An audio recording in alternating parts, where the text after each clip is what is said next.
বাংলাদেশের ছাত্র রাজনীতি নিয়ে যারা ভালো ধারণা নিতে চান, বাস্তব ভিত্তিক কথা শুনতে চান, বয়ান শুনতে চান, কাহিনী শুনতে চান, তারা অবশ্যই পড়বেন আসিফ নজরুলের আমি আবু বকর বইটি। গত বইমেলায় অর্থাৎ 2024-এর বইমেলাতে এসেছে বইটি এবং এটা বেস্ট সেলার ছিল আমি যতটুকু জানি।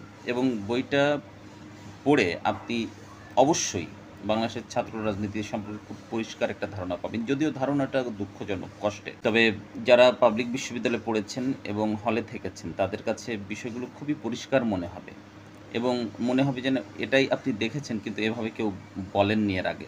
আসিফ নজরুল যেটা করেছেন অত্যন্ত নিপুণতার সাথে আবু বকর নামে একটা ছেলের মাধ্যমে তিনি এই কাহিনীটা তুলে ধরেছেন। খুব সাধারণ ছেলে থেকে কীভাবে ছাত্র নেতা হয়ে গেল। আসলে ছাত্র নেতা বললে যত পজিটিভ লাগে শুনতে, ব্যাপারটা সেরকম নয়। একটা ধূর্ত বা এই যে সঠতা এক ছাত্র রাজনীতির ভেতরে ঢুকে গেছে এবং সেটার যে নিয়মিত প্র্যাকটিস হচ্ছে, সেটা সম্পর্কে পরিষ্কার একটা ধারণা পেয়ে যাবেন আপনি আমি আবু বকর বইটি পড়লে।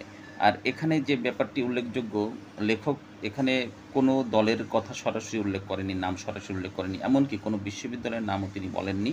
তবে আপনার বুঝতে সমস্যা হবে না যে আসলে এটা কোন প্রেক্ষাপটের গল্প, কাদেরকে বলা হচ্ছে, কাদেরকে দোষারোপ করা হচ্ছে। তবে শুধু ছাত্র শিবির বলে একটা টার্ম তিনি ব্যবহার করেছেন, কারণ গত প্রায় ১.৫ দশক ধরে এই টার্মটা ইউজ করে অনেক ধরনের রাজনীতি হয়েছে হলগুলোতে। সেই কারণেই সম্ভবত এই টার্মটা তিনি সরাসরি ব্যবহার করেছেন। আর কোনোটাই তিনি সরাসরি টার্ম ব্যবহার করেননি। সরকার দলীয় বা বিরোধী দলীয় এরকমভাবে বুঝিয়েছেন।